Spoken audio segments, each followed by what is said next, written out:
There's still a misconception out there that when you're replacing or renovating your staircase that you actually need to remove your existing Newel post. Well, that's not the case.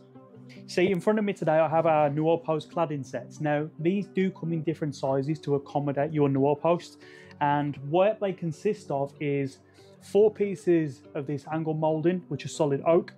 You get your solid oak Newel post cap, and you get these MDF oak veneered pieces. Now, you do get 4 of these, but 2 of them are larger than the other 2, and this is for a simple reason, and let me show you.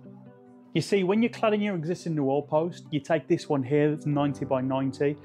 You put the 2 smaller pieces around the Newel post, which are actually the same size as the post itself, and then you add the bigger pieces over the top to overlay it, making sure that that post is even. And then you touch it up with your angle moulding, which just fits around the side there.